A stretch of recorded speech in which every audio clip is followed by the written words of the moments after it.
महायुतीचे सरकार पुन्हा एकदा सत्तेत आल्यानंतर राज्याचे मुख्यमंत्री देवेंद्र फडणवीस यांनी शासनाच्या सर्व विभागांसाठी एक 100 दिवसांचा धोरणात्मक कार्यक्रम हाती घेतला होता।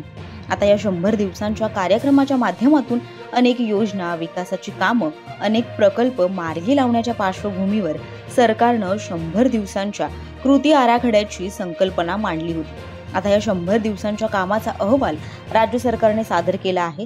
त्यामुळे या अहवालानुसार कोणत्या मंत्र्यांच्या विभागानं बाजू मारली आहे हे या व्हिडिओच्या माध्यमातून सविस्तर पाहूयात। नमस्कार, आपण पाहत आहात लोकसत्ता लाईव्ह। मुख्यमंत्री देवेंद्र फडणवीस यांनी आपल्या सोशल मीडिया अकाउंटवरून या संदर्भातील माहिती शेअर केली आहे।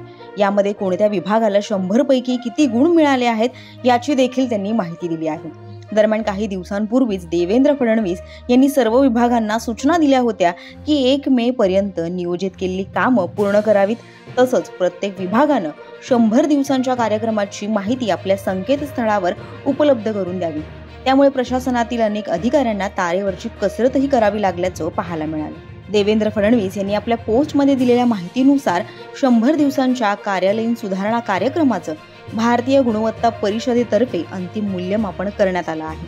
या निकालानुसार वेबसाईट सुधारणा, कार्यालयीन सोयी सुविधा, तक्रार निवारण, सुलभ जीवनमान, गुंतवणुकीस चालना, तंत्रज्ञानाचा वापर इत्यादी 10 मुद्द्यांवर उत्कृष्ट कार्य करणाऱ्या अधिकाऱ्यांमध्ये 5 मंत्रालयीन विभागांचे सचिव, 5 मंत्रालयीन विभागांचे आयुक्त, 5 जिल्हाधिकारी, 5 पोलीस अधीक्षक, जिल्हा परिषदेचे 5 मुख्य कार्यकारी अधिकारी, 4 महापालिका आयुक्त, 3 पोलीस आयुक्त, 2 विभागीय आयुक्त आणि 2 पोलीस परिक्षेत्र महानिरीक्षक यांचा समावेश आहे। या सगळ्यांचं मुख्यमंत्र्यांनी कौतुक करत अभिनंदन देखील केलं आहे। आता पाहूयात की सर्वोत्तम कामगिरी करणारे विभाग नेमके कोणते आहेत आणि त्यांनी पूर्ण केलेल्या कामाची टक्केवारी नेमकी किती आहे। यामध्ये सर्वात पहिला क्रमांक आहे तो महिला व बाल विकास विभागाचा, त्यानंतर सार्वजनिक बांधकाम विभाग खातं आहे, त्यानंतर 3ऱ्या क्रमांकावर आहे कृषी विभाग, 4थ्या क्रमांकावर आहे ग्राम विकास विभाग आणि 5व्या क्रमांकावर आहे परिवहन व बंदरे विभाग। त्यानंतर सर्वोत्तम जिल्हाधिकाऱ्यांमध्ये चंद्रपूर, कोल्हापूर, जळगाव, अकोला, नांदेड अशी क्रमवारी आहे।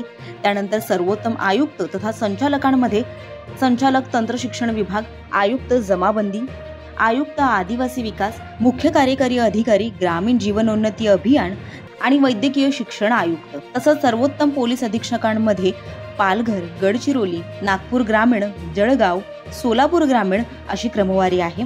त्यानंतर सर्वोत्तम जिल्हा परिषद मुख्य अधिकाऱ्यांमध्ये पुणे, नागपूर, नाशिक, पुणे, वाशिम अशी क्रमवारी आहे। सर्वोत्तम पोलीस आयुक्तांमध्ये मीरा भाईंदर, ठाणे आणि पोलीस आयुक्त मुंबई रेल्वे अशी क्रमवारी आहे। त्याचबरोबर सर्वोत्तम पालिका आयुक्तांमध्ये उल्हासनगर, पिंपरी चिंचवड, पनवेल, नवी मुंबई अशी क्रमवारी आहे। त्यानंतर विभागीय आयुक्तांमध्ये कोकण, नाशिक, नागपूर अशी क्रमवारी आहे। दरम्यान मुख्यमंत्री देवेंद्र फडणवीस यांनी 1 मे रोजी महाराष्ट्र दिनी महायुती सरकारचं 100 दिवसांचं रिपोर्ट कार्ड जाहीर केल्यानंतर आता यावर विरोधकांकडून देखील प्रतिक्रिया येत आहेत।